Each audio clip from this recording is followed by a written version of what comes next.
de Michoacán, y vamos a encontrar Puebla, que es otro al margen de la CENTE, pero que también está en contra del CENTE.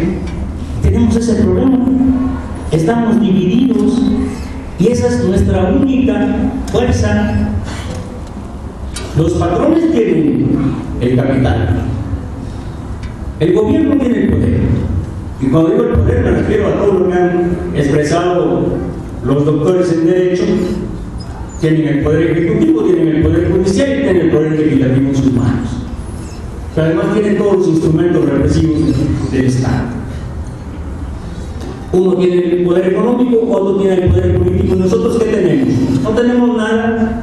La única ventaja que tenemos es que somos más que ellos. Pero esa ventaja la perdemos si actuamos cada quien por su lado. Entonces habría que pensar cómo hacerlo. En principio, para que la CENTE tenga una sola política, una sola línea de acción.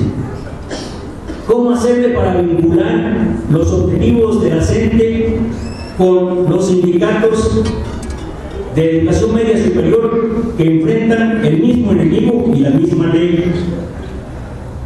¿Cómo hacer para que los trabajadores de la educación de estos niveles educativos encuentren mecanismos que los alíen, que los identifiquen con los que trabajan en la educación superior, que también en su momento sufrirán los efectos de una política de este corte? ¿Y cómo hacerle para unirlos con otros sindicatos, con otros sectores de la sociedad, de tal manera que se integre un frente común, que tenga una sola estrategia, lo cual no quiere decir que tenga que pensar de la misma manera, actuar de la misma manera, pero sí ponerse, al menos en algunos aspectos, de acuerdo? Yo siempre me he preguntado qué hubiera pasado en México si en lugar de calificarnos como charros, neocharros, democráticos, independientes, etcétera, todos hubieran dicho, a pesar de nuestras diferencias, vamos a luchar en común porque no se apruebe la reforma a la Ley Federal del Trabajo. Otro sería el panorama. Yo no podría saber si impediría o no, pero al menos hubiera habido una oposición que no la hubo cuando se modificó la Ley Federal del Trabajo. Entonces, este es un elemento fundamental. Y si no unimos a los sindicatos nacionales, si no los vinculamos con los de América Latina y no los vinculamos con los del mundo, no vamos a triunfar, jamás. Yo quiero ponerles un ejemplo de ustedes para que vean cómo, aún siendo una fuerza pequeña, a través de la solidaridad internacional se pueden lograr cosas. El caso de Efraín Arteaga. Lo metieron a la cárcel, lo juzgaron, lo sentenciaron, se llevó su caso al Tribunal Superior de Justicia del Estado y ratificaron la sentencia y está libre. ¿Por qué está libre? Porque la organización a la que él pertenece, que es la Federación Sindical Mundial de América Latina, elevó su queja a la Federación Sindical Mundial que tiene su sede en Grecia. La Federación Sindical Mundial apeló a la OIT diciendo que en México se estaban violando los derechos laborales y humanos de los compañeros traseros. La OIT le mandó un comunicado al gobierno mexicano diciéndole que estaba violando los derechos de los exbraceros, y el gobierno mexicano le dijo al de Zacatecas: resuelve ese problema, nosotros nos estamos desprestigiando internacionalmente. Y ahí está Efraín ahora en Estados Unidos defendiendo los derechos de los braceros que fueron injustamente expropiados de sus recursos que legítimamente les pertenecen.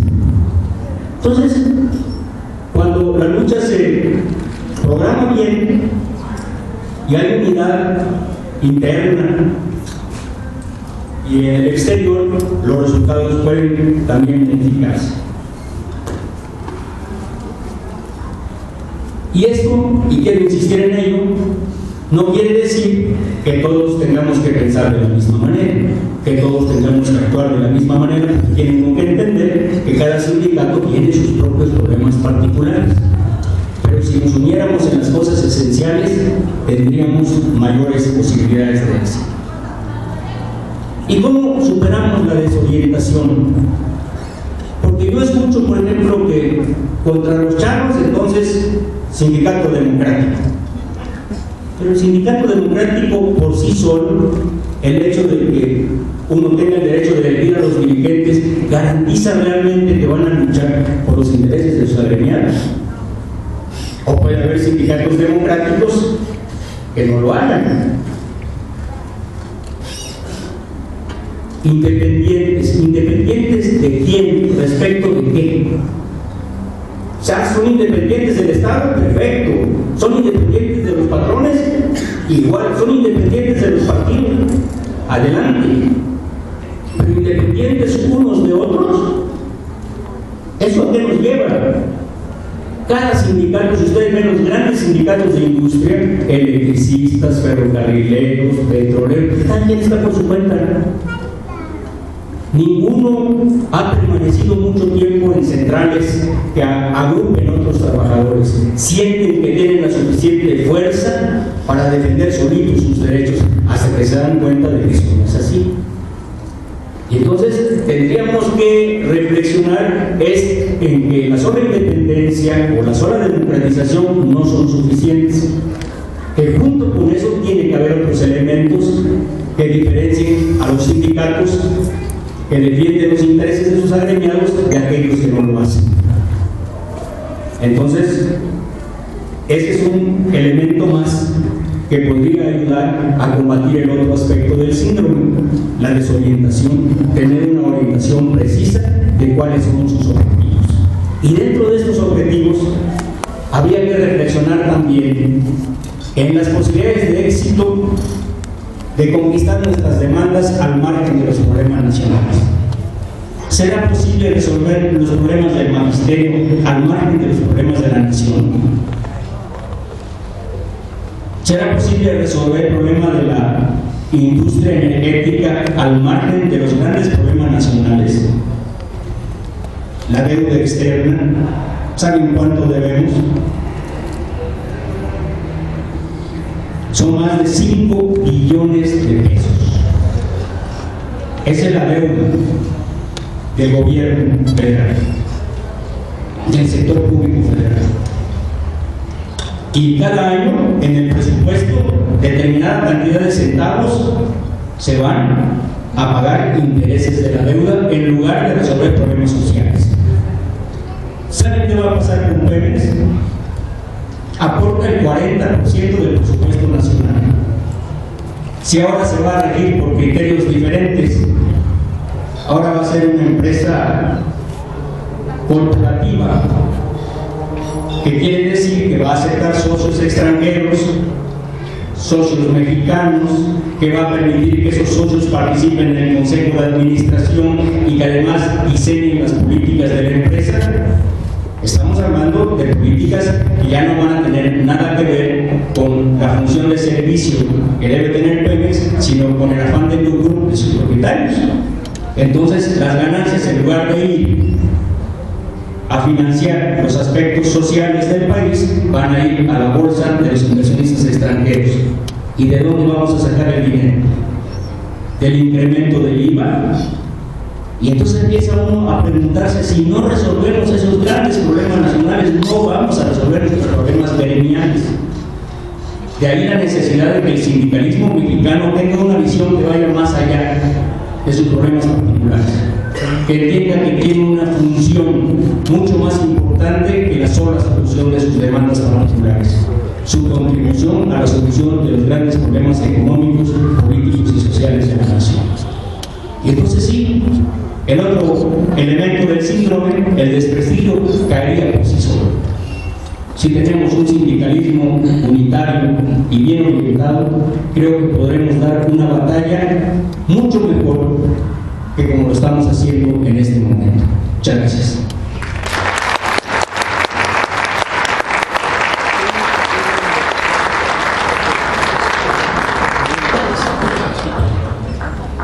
Bien, pues ahí tienen toda una serie de reflexiones en materia legal, normativa, política, sobre las mejores estrategias, tácticas que deben seguir los movimientos para hacer frente a estas embestidas.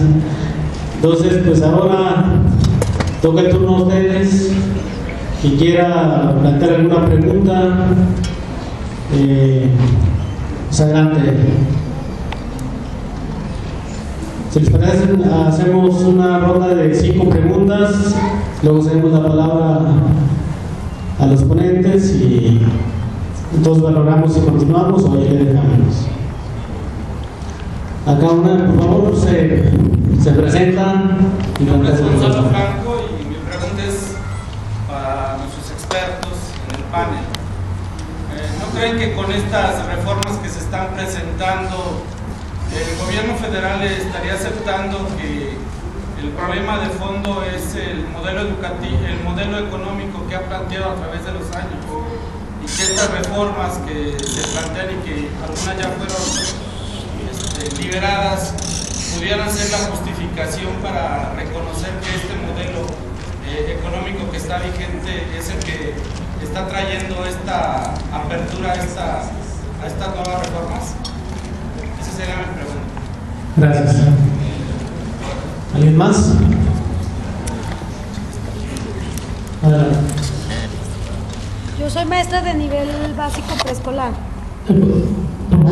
Más fuerte. Es que no puedo hablar más fuerte. No, así hablo. Mi gran defecto. Bueno, yo mi pregunta, yo pertenezco a al sindicato de la 58 de aquí de Zacatecas. Entonces, yo he asistido a pocas reuniones con los compañeros. Pues yo creo que sí.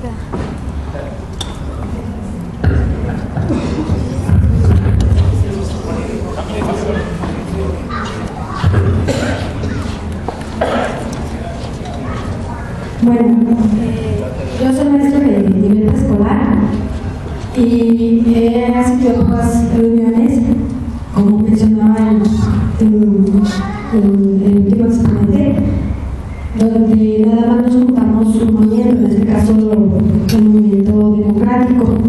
Entonces, en esas reuniones hablaban sobre que nosotros, los trabajadores de la sección 58, nos van a someter a la nueva reforma, pero no el ISSSTE, sino el ISSSTE-SAC, donde se van a implementar algunas mismas acciones que se aplican en la ley del ISSSTE, pero que vienen a perjudicar a los trabajadores. Entonces yo les preguntaba a algunos de los líderes precisamente qué acciones se podían tomar para que nosotros nos salváramos. Bueno, ahorita el doctor que habló al último nos decía que una de ellas es la unidad, pero como esto implica un proceso y un cambio de mentalidades, pues yo lo veo muy complejo. Es una problemática gigantesca y enorme y muy pesada, porque dentro de nuestros mismos sectores hay muchas divisiones por el temor que se tiene precisamente que se nos corra, ¿verdad?, y que se nos sancione. Aparte de que pues ya sabemos que la primera ley ya está citada y ahorita está en proceso las leyes secundarias y ya estamos inmersos de ella. Entonces es muy difícil luchar contra ella porque ya estamos de alguna manera inmersos. Entonces ellos nada más lo que me contestaron es que se iban a solicitar también como unas demandas, pero yo eso lo entendí porque no soy especialista en derecho ni nada de eso, que nos íbamos a proteger a través de unas demandas, pero nada más. Pero por lo que mencionaban los expertos, dicen que cuando nosotros metimos las demandas o que nos van a ofrecer para protegernos, nos las rechazan. Entonces en este caso sucedería también lo mismo. ¿Y esa sería mi pregunta? Y aparte, ¿cuál sería el mecanismo que nosotros como que lo piense particularmente? Porque yo es lo que veo, como lo que cuento de compañeros con el movimiento democrático, que son los que ahorita han estado organizando las marchas en nivel básico, ¿qué otros mecanismos podríamos utilizar? Porque si es difícil mover estas mentalidades, ¿no? Como les digo, crear ese cambio popular. Yo hablo de un cambio de mentalidad popular donde se retiren esos miedos, o con ese miedo, pero que las personas de todos los sectores participen. Bueno, ese sería mi ídolo. Gracias. Allá atrás. ¿Me lo permite? Sí.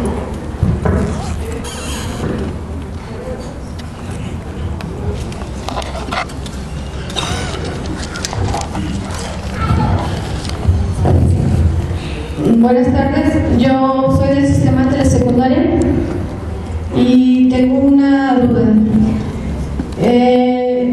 Quisiera preguntar sobre esto de las leyes secundarias. sobre la reforma educativa. Si ya a partir de que se dio en el diario oficial de la Federación ya no hay nada que hacer, o como luego nos han dicho, por eso tengo la duda que si tiene que pasar todavía a aprobarse a los estados o no, porque luego nos dicen que no, que ya van a entrar en vigor dentro de 6 meses, entonces es una duda. Y si se puede lograr lo de un anexo constitucional, puesto que, como ustedes ya lo mencionaban, ya se hizo la reforma del artículo 3º y no se puede ir en contra de la Constitución. Es también una pregunta. Y una tercera pregunta, en nuestro caso, los de telesecundaria pertenecemos a ISTESAC y también tenemos encima una reforma de ISTESAC donde nos hablan que nos aumentarán los años de servicio y bueno, otras cosas como intereses y cosas así. También queremos saber si es retroactivo, si se puede aplicar o no. Gracias.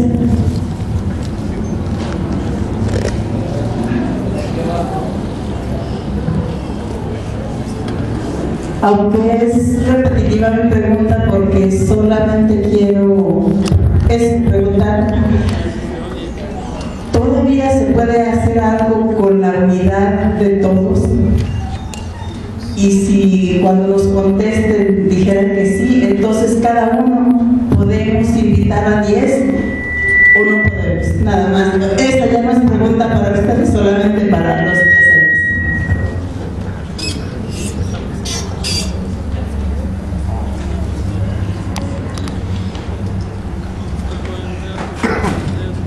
Buenas tardes.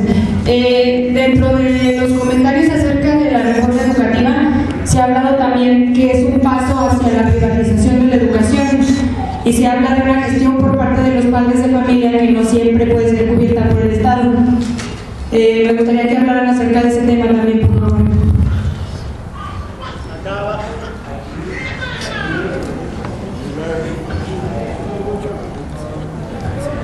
Buenas tardes, mi nombre es Francisco Rodríguez y pertenezco a COBAES. Mi pregunta es la siguiente: me llamó la atención lo que dijo el último ponente referente al caso de Reina Carrera, que se pone a corte internacional. Entonces mi pregunta es esta: ¿se puede interponer un amparo y que comentaban que lo van a desechar? ¿Existe alguna corte internacional, digamos, sobre derechos humanos al cual uno pueda apelar, ir a esa instancia para que pueda servir de algo y que se dé marcha atrás a este atropello de los derechos? Básicamente es eso, que si existe una corte internacional en la cual podemos acudir nosotros. Buenas tardes, mi nombre es Pablo Ávila Castillo. Es una duda, se tienen detenidos ahorita los concursos de claves y promociones, debido a que están diciendo que ya lo van a hacer con la nueva reforma. Cuando los transitores marcan que probablemente después de 6 meses, si tenemos la duda de que están deteniendo ahorita todos los procesos escalonarios debido a que ya los quieren aplicar con la nueva reforma. Y me parece que en el transitorio 6 del decreto de la nueva ley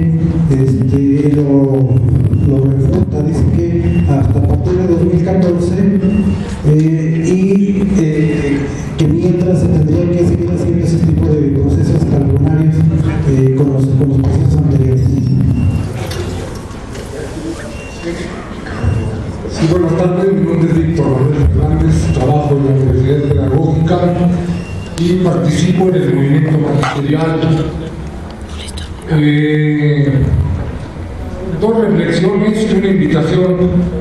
La primera es que lo más grave de la reforma educativa, más incluso que la agresión ya aquí comentada de los derechos laborales de los trabajadores, lo más profundo es la desarticulación de la escuela pública, y de eso aquí no discutimos. Ojalá nos demos el tiempo de analizar que en el escenario hay que destruir una construcción social que al pueblo de México le costó 100 años y que hoy se quiere borrar de un plumazo, igual que los derechos de los maestros.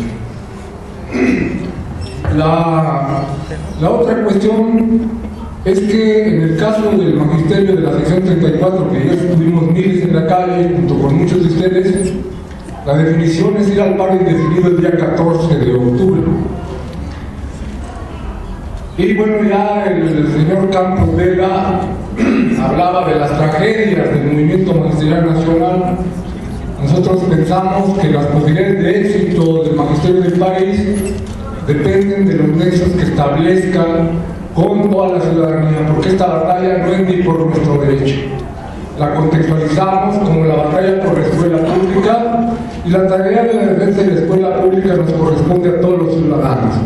De tal manera que ayer pudieron constatar los que estuvieron en la marcha que hubo cientos, quizá miles de padres de familia que están saliendo a la pelea y padres de familia que están ya tomando las escuelas en defensa de lo público. La invitación yo creo que se va a hacer a través del Frente Social, a ir tejiendo un entramado político popular que defienda lo que es de todos. Uno puede hacer conjeturas jurídicas, pero en el plano jurídico está bien definido de aquel lado. Aquí, en el caso del magisterio, decimos, o ganamos en la presión social, o está perdido nuestro derecho, y está perdido, esta es una apreciación mía, de manera cobarde, el derecho de las futuras generaciones a educarse. Gracias.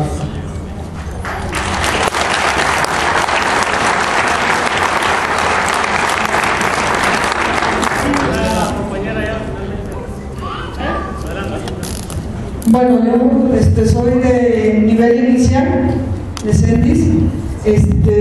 También pertenecemos al movimiento democrático, que independientemente de todo, pues creo que ha dado la batalla, ha dado la cara, ¿verdad? Empezamos poquitos y creo que somos más. Ay, joven. Mi pregunta a lo mejor es un poquito muy leve, pero la queremos grabar para nuestras compañeras que trabajan en los CENTIS, que son personal de apoyo en su mayoría de ellas, y que dicen las directoras que a ellas no les va a afectar en nada, que ellas estén tranquilas, porque sabemos que si los CENTIS paralizan, ¿verdad? Paralizamos a otros padres de familia. Entonces, ellas dicen que no les va a pasar nada al personal de apoyo, ¿verdad? Que estén tranquilitas, calmadas y que no hay ningún problema. Así me gustaría que nos asesoraran en ese sentido para llevarlo a la grabación, ¿verdad? Y también empiecen a entender que esto también es para ellas. Esa es una. La otra es otra duda, en el sentido de que una abogada, bueno, se va a empezar a promover un amparo contra las leyes secundarias. Yo escuché en alguna conferencia a una abogada que decía que bien es cierto que si sobre la reforma laboral, sobre la Constitución, nadie se puede amparar, ¿verdad? Como ahorita ustedes lo mencionaron, pero sí sobre las leyes secundarias, ¿verdad? Y que es ahí donde se debería de promover el amparo. Pues necesito que o me saquen de mi duda o me lo hagan más grande. Sí, gracias. ¿Alguien más? Wilber.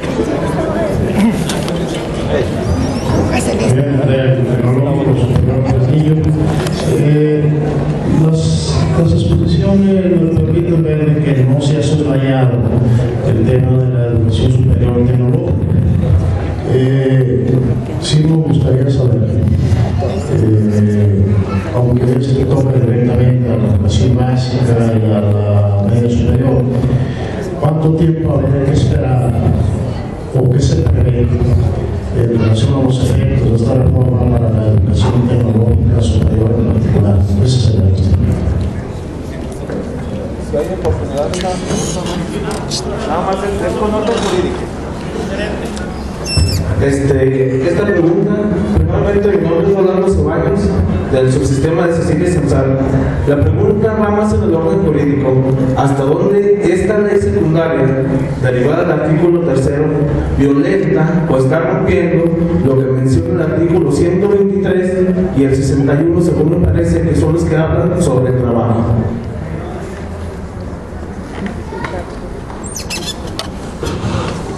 Bien, gracias. Entonces, vamos a ceder el micrófono a los ponentes, a ver quién comienza.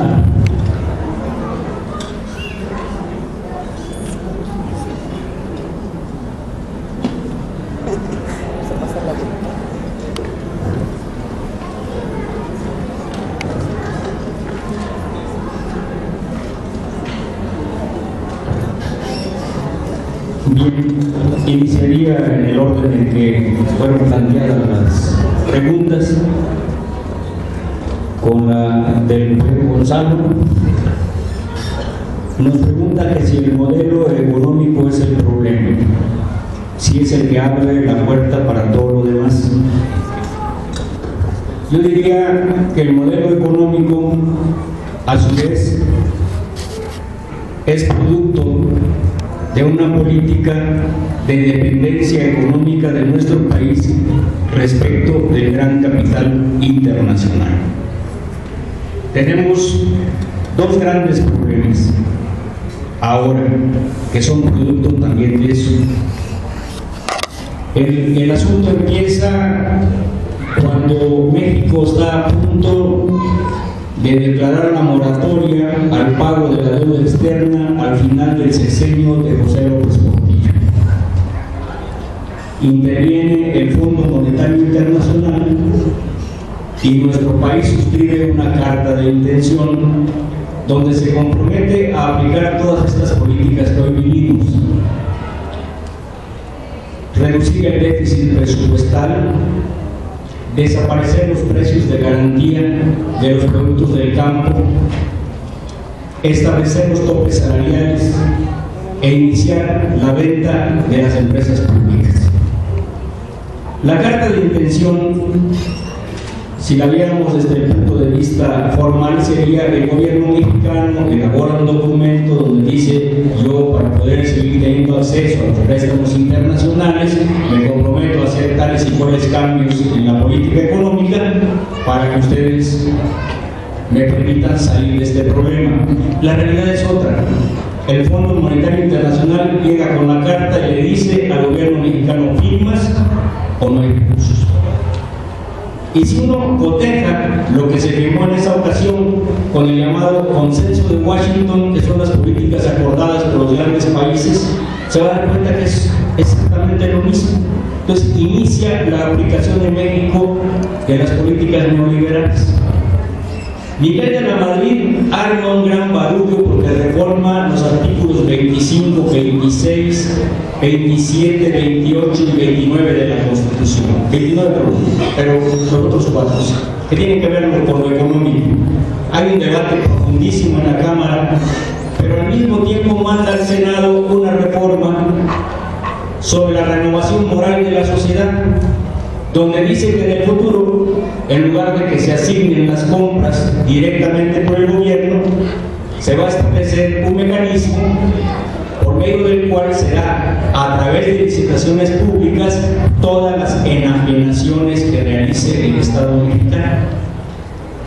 Y ahí se abre la puerta. ¿Por qué? Porque en nuestra Constitución había facultades del gobierno mexicano para crear empresas estatales, artículo 90. Pero no había ningún artículo que facultara al gobierno a vender empresas. Y en derecho constitucional, lo que no está establecido no está permitido. Y entonces, para establecerlo, al poner enajenaciones, da a entender que tanto las compras como las ventas las someterá a este proceso de licitación, y de esa manera inicia la aplicación del proyecto neoliberal en ese aspecto. Algunos piensan que este problema empieza con Salinas. No, empieza con Miguel de la Madrid, con las reformas constitucionales que hace en el primer trienio de su gobierno.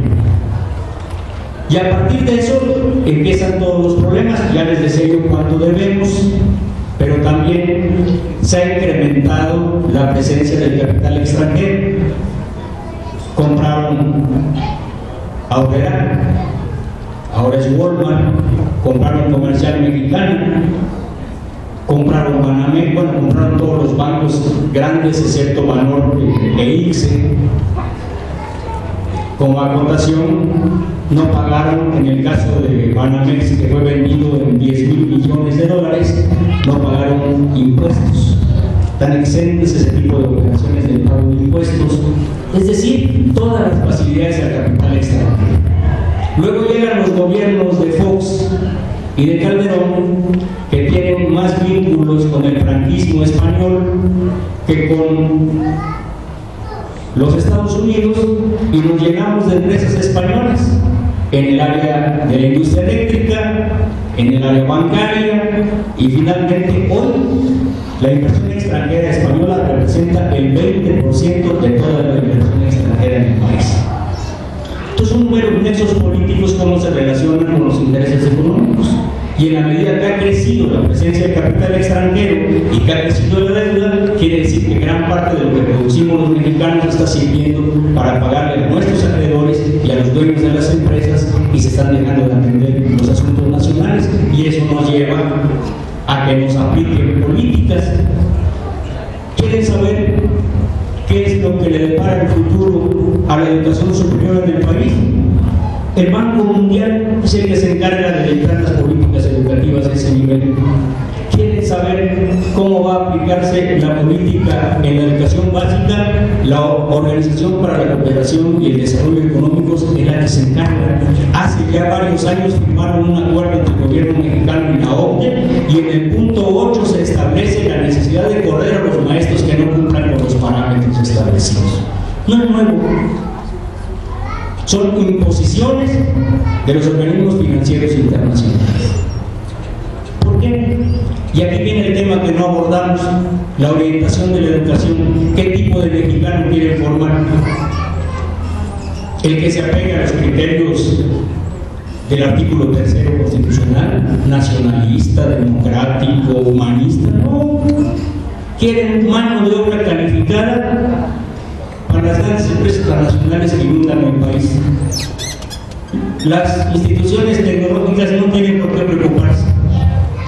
Las facultades de ingeniería no tienen por qué preocuparse. Los que están desapareciendo o les están reduciendo el presupuesto son a las humanidades, a las ciencias sociales y a la ciencia. No les interesa tener científicos, solamente mano de obra de alto nivel. Esa es la realidad. Y eso es lo que no nos dicen estas leyes. Eso es lo que nadie discute. ¿Qué tipo de mexicano queremos formar? ¿Para qué lo queremos formar? ¿Qué función va a tener en el seno de la sociedad? ¿Para qué va a hacer de su país? No quieren pensamiento crítico. Aquí lo dijo un funcionario aquí en el estado de Zacatecas: dijo, ya no queremos universidades para que sigan pensando. Necesitamos universitarios que produzcan. Esa es la mentalidad. Y esa mentalidad no es más que poner al servicio de las transnacionales a nuestros educandos. Y esto tiene que ver con otra pregunta que se hizo acá: si se va a privatizar la educación. Eso lo podemos entender de dos maneras: que las instituciones educativas pasen a manos de propietarios privados. Yo les diría, hay escuelas que no les interesan. Las de la Sierra de Oaxaca nadie les va a querer, porque la gente no tiene capacidad de compra. Les interesan las grandes ciudades, donde hay recursos económicos, donde hay una clase media que piensa que si va su hijo a una escuela particular la va a hacer. No se da cuenta que son los mismos maestros en las públicas y en las privadas, que lo que cambia son las condiciones en las que viven los alumnos. No es lo mismo un niño malnutrido que trabaja, que sus padres son analfabetas o semianalfabetas, que un niño que crece en un ambiente donde los padres leen, donde hay cierto nivel educativo. Eso influye más que cualquier profesor. Pero hay otro criterio de privatizar, que es el que tampoco se analiza muchas veces. Privatizar, poner la educación al servicio de los intereses privados, aunque siga en manos del Estado. Y este es el riesgo que tenemos ahora. ¿Por qué nos quieren evaluar? Ya al margen de las tres estas para correrlo o no correrlo a uno, ¿por qué quieren evaluar cada 4 años? ¿Cambiarán los métodos de enseñanza? Habrá cambios en la pedagogía o en la didáctica que hagan necesario que uno, si ya pasó el examen, lo tenga que volver a hacer 4 años después. No, quieren verificar que estemos cumpliendo sus indicaciones del tipo de mexicano que queremos formar. Quieren ver si les estamos creando, como dicen, las capacidades, las competencias. Quieres saber si son competentes para hacer esto, para hacer aquello, para hacer lo otro. Ni ninguna de esas tiene la competencia para pensar, por cierto. Y eso es lo que están haciendo. Y eso es lo que van a querer hacer. Van a evaluarnos para ver si estamos aplicando sus políticas, las políticas que nos impone la Organización para la Cooperación y el Desarrollo Económicos. Ese es el problema que estamos enfrentando. Y ahí sí, no tenemos respuesta todavía. No hay un proyecto educativo que enfrente a ese. Hablamos de la defensa del artículo 3, pero ¿dónde están los documentos que expliquen qué estamos defendiendo del artículo 3? Hablamos de la defensa de la educación pública, solamente que no se vendan, o la orientación que debe tener la educación pública. Tenemos muchos problemas que resolver. Y ahí son los propios maestros que le van a dar luz, son los que conocen el problema a fondo, son los que lo viven cotidianamente y son los que pueden aportar las soluciones. Lo que dice el profesor Víctor es muy cierto, y yo hacía un reconocimiento, no por estar aquí ante ustedes, sino a los maestros zacatecanos, porque ellos sí han respondido a muchos de estos requerimientos. Pero es muy cierto lo que dice. Si el magisterio no cuenta con el apoyo popular, con el apoyo de otros sindicatos, tiene menos posibilidades de éxito. Eso es un hecho. Y eso hay que resolver. Y por eso decía una compañera, tengo que invitar 10, invita 10, invita 20, los que vayan. Yo creo que la marcha de ayer es una muestra de que esto se puede ampliar mucho más. Que hay muchos otros sectores afectados que pudieran sumarse a la protesta contra las políticas del Estado mexicano. Las cuestiones jurídicas las saltaría, se las dejaría a los doctores en Derecho para que ellos nos hagan favor de darnos luz en este aspecto. Pero en el ámbito internacional, porque yo lo toqué, si se pueden interponer recursos, sí, pero hay que analizar los convenios y los pactos para saber si existe o no existe contradicción. Hay que cotejar la ley, es un trabajo minucioso, jurídico, para saber si eso se puede hacer. Y entonces yo creo que el asunto está planteado, el problema de fondo es la orientación de la educación y todo lo demás son herramientas que están utilizando para obligarnos a aplicar una política educativa que va en contra de los intereses nuestros. Muchas gracias.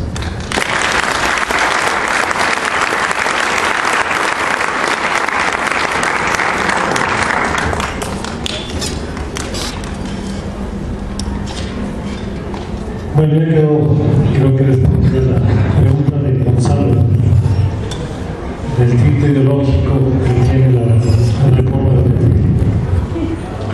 Bien, pregunta a la maestra de la sección 58. Tiene una inquietud con la ley del ISTESAC. Hay que recordar que los profesores de la sección 58 se les denomina los docentes estatales. Tienen doble seguridad social, por un lado el Instituto Mexicano del Seguro Social y luego también pagan cuotas al ISTESAC. Primero habrá que ver si va a haber una nueva ley del ISTESAC para poder determinar los medios de defensa.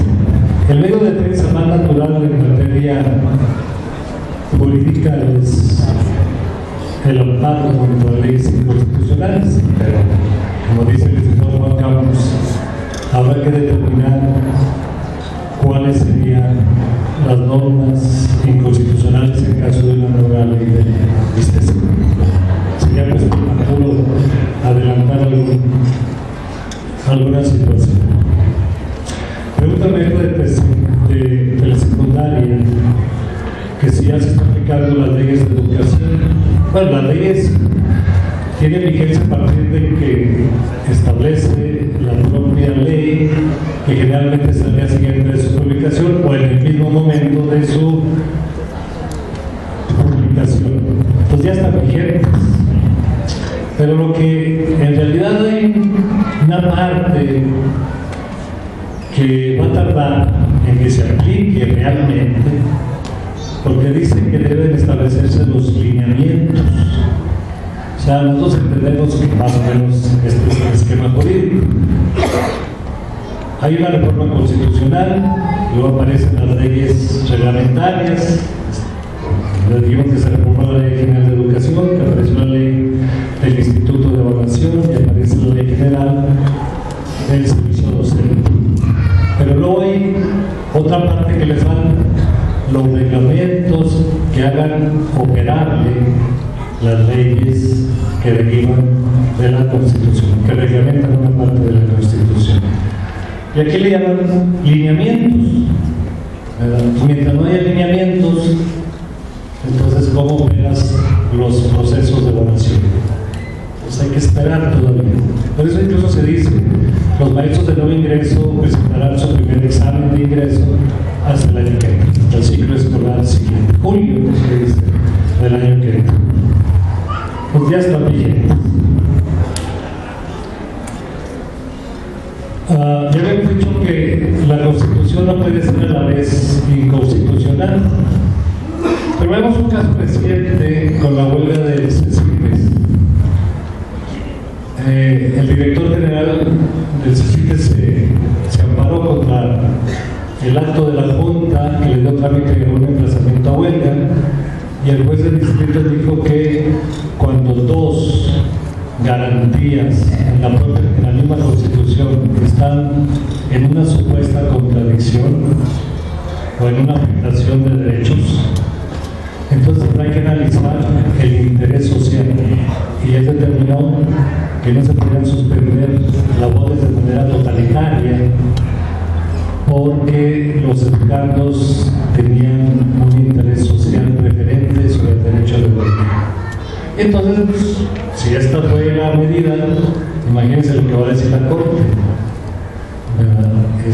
No puede ser considerada, a lo mejor, la generalidad de las normas en la reforma educativa, porque tiene que privilegiarse la calidad de la educación que deben recibir los educandos, y que pesa más el interés de ellos que el interés de los docentes. Esa puede ser una medida. Ahora hay que esperar a ver si esto pudiera ser cierto. O a lo mejor sale como la ley del ISSSTE, que solo 3 artículos fueron declarados inconstitucionales después de más de 240,000 amparos. Bueno, hoy todavía se resuelven los amparos contra las reformas de la Ley Federal del Trabajo. Entonces la Corte hace que con el tiempo se dirima el conflicto, se olvide, y luego ya después dice, sí, era inconstitucional. A lo mejor nos dicen que solo es inconstitucional cuando los profesores que ya estén en activo, que no se les pueda aplicar retroactivamente la ley, y que entonces podrán ser cambiados a puestos administrativos, o que se les pagará un retiro en un programa de retiro. Entonces van a decir, no, pues a lo mejor no es un despido, sino que sigues manteniendo una relación laboral cuando te conviertas de docente a administrativo. Pero luego va a haber otro efecto secundario. Dice la Constitución que trabajo igual, salario igual. Entonces no van a ganar como docentes, van a ganar como personal administrativo. Y no por despreciar el trabajo de ellos, sino simplemente por el efecto jurídico que produce de que ya no vas a ganar como docente. Y entonces ya no vas a cotizar con salario como docente, y al ISSSTE le va a salir más barata tu jubilación. Ahí está otro mensaje oculto en un transitorio. Me voy de docente. Bueno, he dicho que los concursos aún no van a operar hasta que no haya lineamiento. Bueno, alguien dijo aquí, un maestro, que parece que la construcción social de 100 años se está acabando. Bueno, si no mal recuerdo, hace 100 años, bueno, un poquito más, decía Porfirio Díaz, orden y progreso. Creo que regresamos a lo ordinario. Lo que quieren es, supuestamente, mantener en orden al magisterio pensando en un progreso educativo.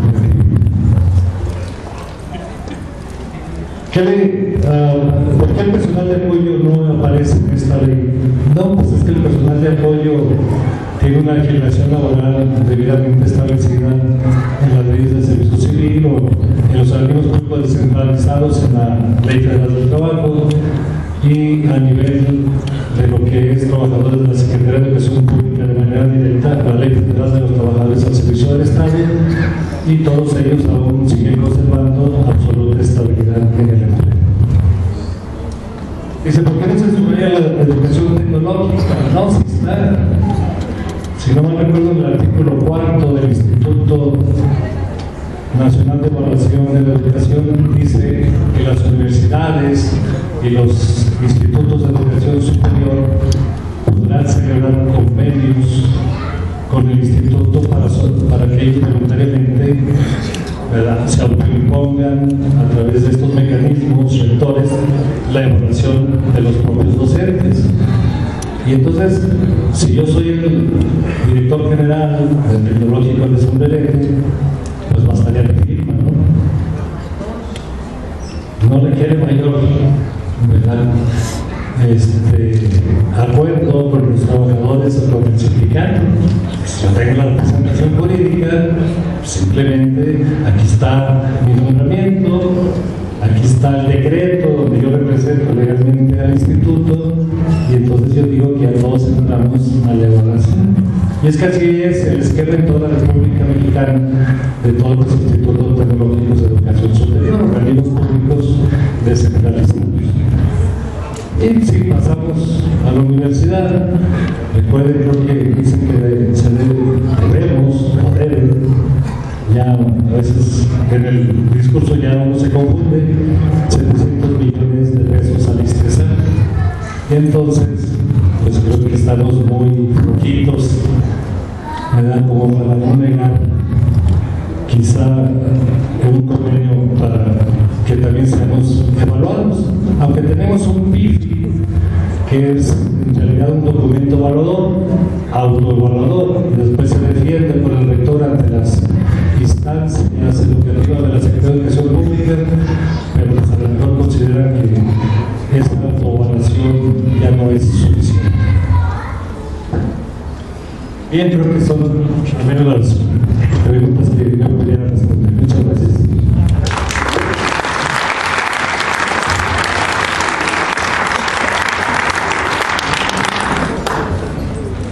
Bien, yo voy a tratar de formular algunas reflexiones para no particularizar al respecto de cada una de las preguntas. En principio, debo reconocer que este proceso de reformas del que yo hablaba, un proceso de reforma, se ha venido generando a través de los años. La Ley Federal del Trabajo, que era el ejemplo que yo ponía, rige desde 1970. Si abriéramos el libro en dos partes, del número 1 de los artículos al 684, sería lo que generalmente los que no somos abogados decimos es el Código Civil. Y del 685 en adelante sería lo que decimos es el Código Procesal Civil. Las leyes en los estados están hechas así: la ley sustantiva editada en un ejemplar y la ley adjetiva en un ejemplar. La Ley Federal del Trabajo tiene como característica que conjuga el ámbito sustantivo y adjetivo, esto es, los derechos de los trabajadores y el derecho procesal para ser efectivos esos derechos. De tal manera que si recordamos por qué se dan precisamente en el 80 las reformas a la Ley del Trabajo, encontramos la explicación que ya nos da López. Es que México suscribe un convenio a nivel internacional. ¿Para qué? Para que le sigan prestando dinero. pero no solo para que le sigan prestando dinero, sino para que garantice que va a tener con qué pagar, porque va a tener ahorros. Es lo que interesa. Había antes, cuando leemos los textos de los laboristas, hablemos de Mario de la Cueva y de la Rosa, en Néstor de Buen, de José Dávalos Morales, todavía vamos a encontrar que decían que hay estabilidad en el empleo. ¿Qué entendemos por estabilidad en el empleo?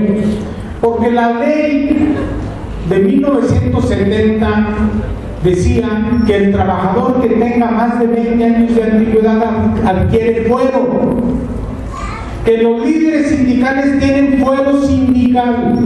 Y nosotros podemos pensar que el fuero, si lo asimilamos a los de los diputados, es la garantía de que pueden hablar y decir cosas y que no los corran. Sin embargo, ¿qué pasó con esa estabilidad en el empleo a partir de 1980? Primero, la inversión extranjera viene a nuestro país, pero con maquiladoras. Y todas las maquiladoras entonces generan la posibilidad de darle empleo y empieza el discurso aquel de que todas las mujeres en la provincia, en las comunidades, en lugar de que estén esperando al novio que se fue a Estados Unidos para que se la robe y las mantenga, entonces establecen las maquiladoras. Pero, ¿qué generan las maquiladoras? Vienen, se establecen en nuestro país, les generábamos condiciones, les construíamos los espacios en donde se iban a establecer, no pagaban impuestos y todavía se daban becas de capacitación por 3 meses para enseñar a las costureras, al cabo de los cuales entonces la empresa se hacía cargo y solo pagaba arriba del salario mínimo. Cuando, por dar un ejemplo, en los Estados Unidos de América, para hacer lo mismo que hacían esas maquiladoras, allá pagaban la hora $8, mientras que aquí se pagaba en todo el día, las 8 horas, por decir el salario mínimo. Esto precisamente trae como consecuencia la primera de las preguntas. Ese es un compromiso que está pactando nuestro país con el extranjero. Bueno, simple y llanamente de la universidad en la que está usted como líder, pues ahí están capacitando a la gente de las partes aeronáuticas. Esto es, hoy decimos que tenemos que vincular la educación con los medios de producción, con los empresarios, porque si no, al final de cuentas no tiene trabajo la gente, y por eso en efecto se dice no le tengan miedo los que tengan una educación de carácter técnico, los ingenieros. ¿Por qué? Porque ellos van a tener garantía de permanencia, porque al final de cuentas podemos casi concluir que estamos generando mano de obra barata y que al final de cuentas no la vamos a emplear como pasó en la Corona. Me refiero a la de Enrique Estrada.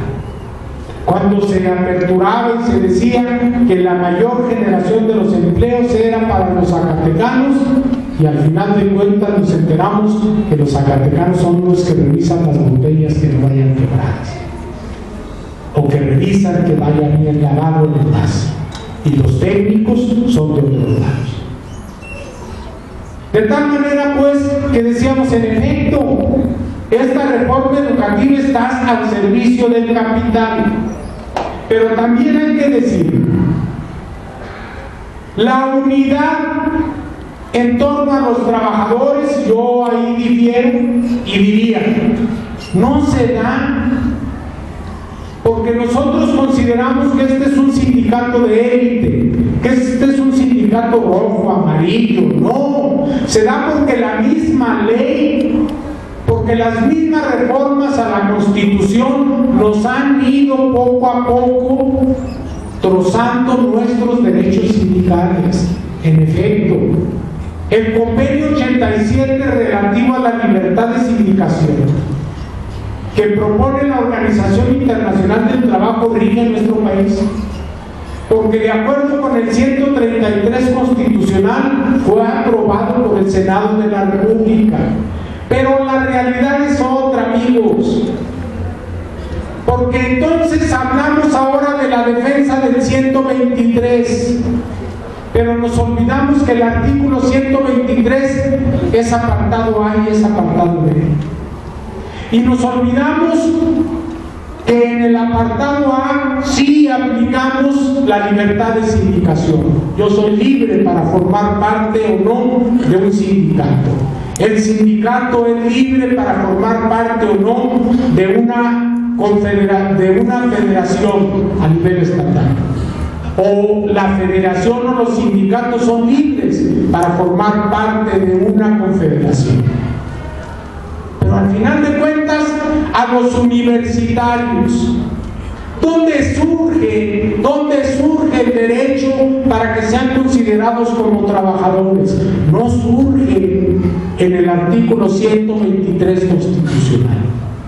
Y no surge porque en ese tiempo, previo a 1980, las universidades tenían escala móvil de salarios. Y en ese periodo se daba la mayor, pudiéramos decir, devaluación que se había generado en nuestro país. Recuerden, eran los tiempos que 5 o 6 veces por año se incrementaba el salario. Y como las universidades eran con los más protagónicos, entonces había, en lugar de hacerles el apartado C, había que incluirlos en el artículo 3 constitucional. Y de inicio se incluyeron en la fracción 6. Hoy cambia, hoy ya tenemos otra fracción. Pero de inicio los universitarios les quitaron la lucha, porque acuérdense que hablábamos de los sindicatos, hablábamos del ESPUNAM, del ESPAUNAM, hablábamos de sindicatos nacionales de personal académico y hablábamos de sindicatos nacionales de trabajadores administrativos. Y la reforma laboral nos dijo, ni madres, solamente pueden tener sindicatos, pero por universidad, por institución. ¿Dónde está la unidad? La unidad, pues, no se da no porque los trabajadores no quieran, sino porque la reforma, de acuerdo a los intereses en turno en nuestro país, están truncando eso. Después, hacia 1984, cuando los trabajadores al servicio del Estado no eran considerados como trabajadores por la ley, se crea una ley del servicio civil de carrera. Pero ¿saben dónde está, dónde nace el derecho de estos trabajadores? En el 115 constitucional, relativo al municipio. No nace ni en el 123 apartado A ni en el apartado B, nace en el 115 de la Constitución. Y lo peor, que el 115 de la Constitución dice: cada entidad federativa, cuando dicte leyes de trabajo en materia de los trabajadores al servicio de los gobiernos de los estados, organismos públicos descentralizados, paraestatales, etc., cada uno de las legislaturas del estado escogerá si agarra los lineamientos del apartado A y del apartado B. En nuestro país, en nuestro estado, se eligió el apartado B. Por eso, ahora nos regresamos. Y en el apartado B no tenemos una sindicación única.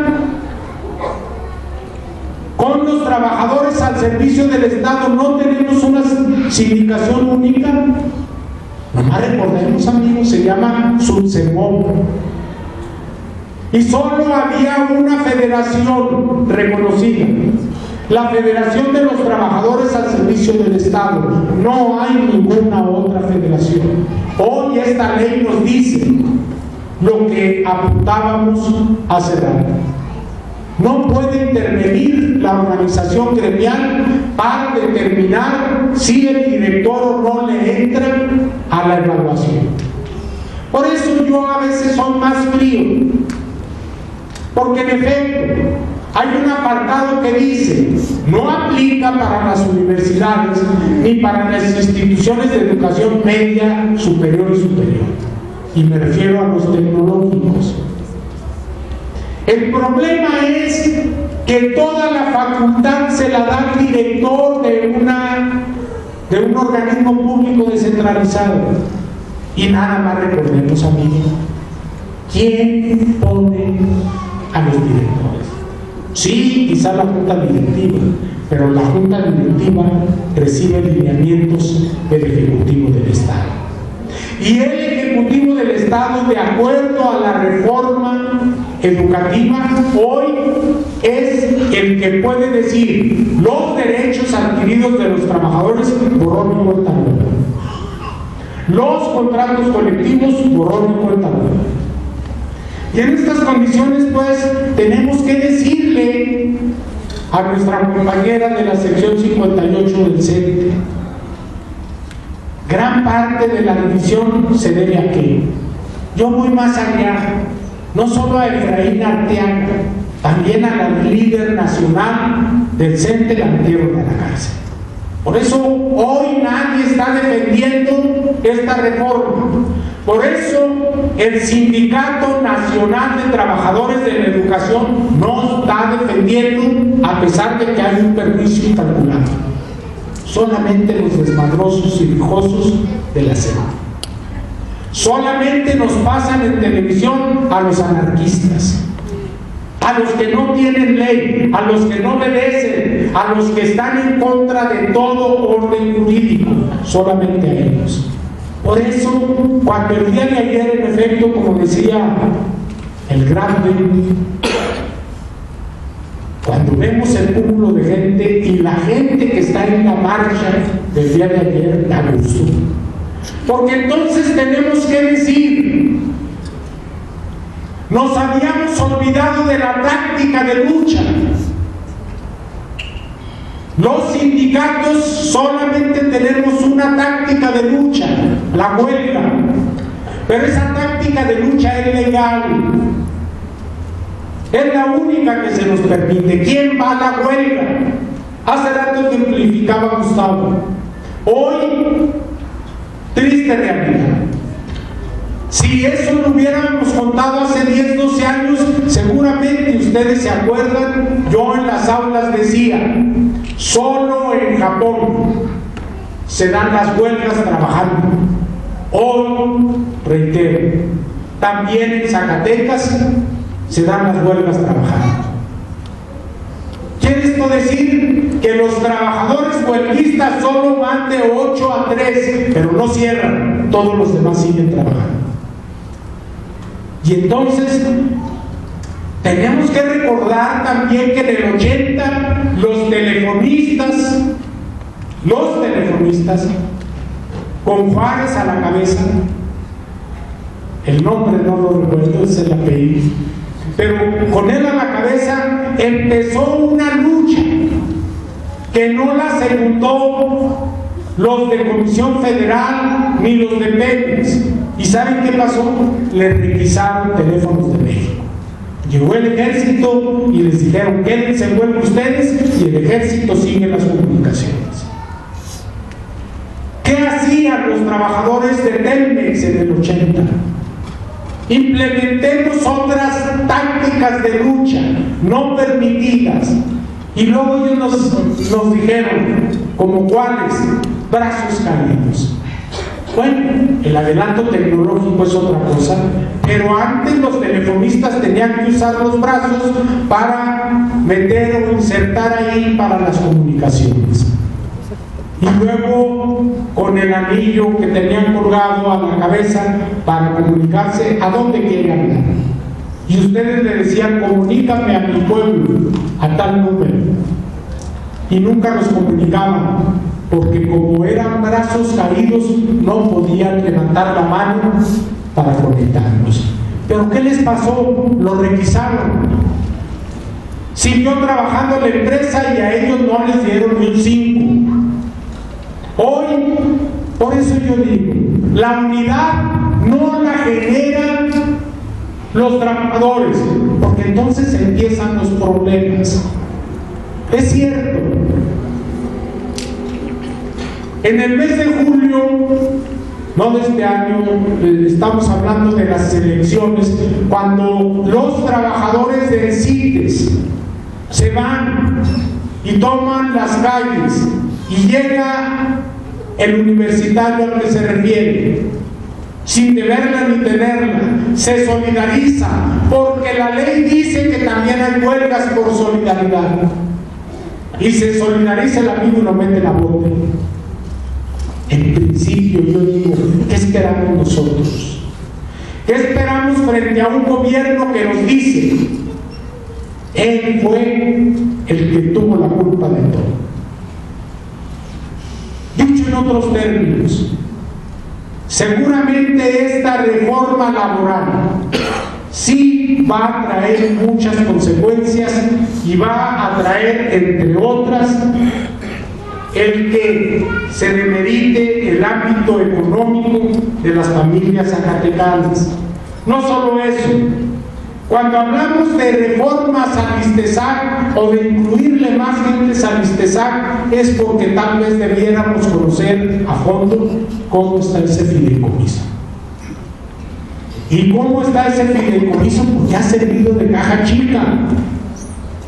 Y hoy la gente está asustada porque entonces, si hablamos desde el punto de vista de la interpretación, solo los que ya estén pensionados tienen la garantía de que se les va a pagar la pensión. Y todos nosotros que nos faltan 2 años, ¿qué nos va a pasar? A lo mejor diríamos, no te preocupes, entre en vigor a partir del 2014, solo 1 año. Trabajar durante toda una vida para generarle condiciones a su familia, no a ustedes, porque seguramente hasta un infarto nos va a dar cuando nos degraden en el salario. Porque hoy la privatización significa que seamos empresa. Fíjense, no es comercial. En Bimbo, todos los trabajadores que cumplen 25 años les hacen una fiesta, los llevan, le dicen, invita a tu familia porque les vamos a dar de cena. Y ya cuando están frente a todos, les dan un anillo chapeado en oro. Este es tu reconocimiento. Eso es lo que nos está diciendo la ley del servicio profesional. El ascenso no significa necesariamente incremento a los salarios. Por eso hoy digo, quieren productividad, pero no quieren invertir en ellos. Quieren que el trabajador trabaje más, y gane menos. Esa es la calidad total. Y en estas condiciones podemos concluir. Poco a poco se han desarticulado los derechos adquiridos de los trabajadores. Yo hice una afirmación. Se reformó el 61 de la ley de amparo. No cabe el amparo contra una reforma constitucional.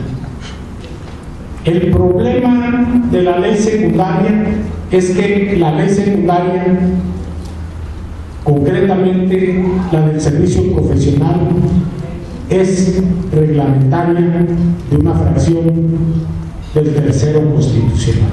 La pregunta es, ¿podemos considerar que es anticonstitucional? Porque el amparo contra leyes es cuando esa ley secundaria es contraria a un precepto de la Constitución.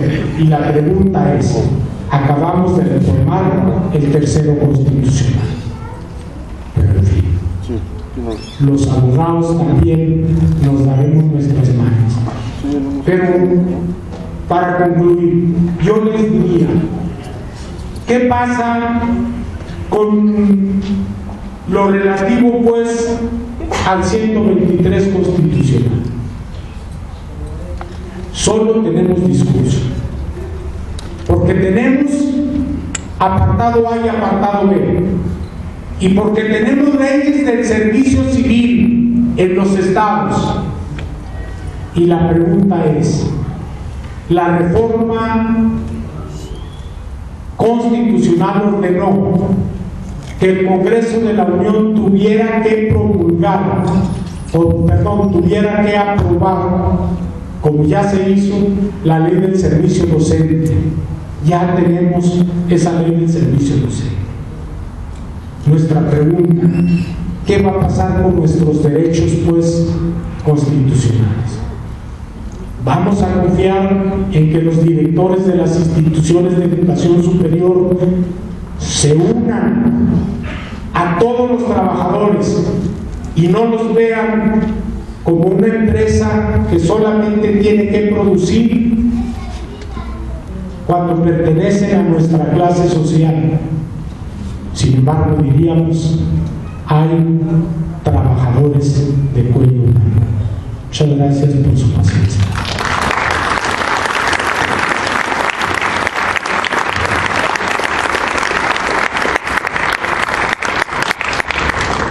Bueno, pues ahí están las reflexiones. Hay mucho que seguir discutiendo, mucho que seguir trabajando en nuestras respectivas organizaciones. Los invitamos a seguir atentos a convocatorias de este tipo a través de sus dirigentes y, por supuesto,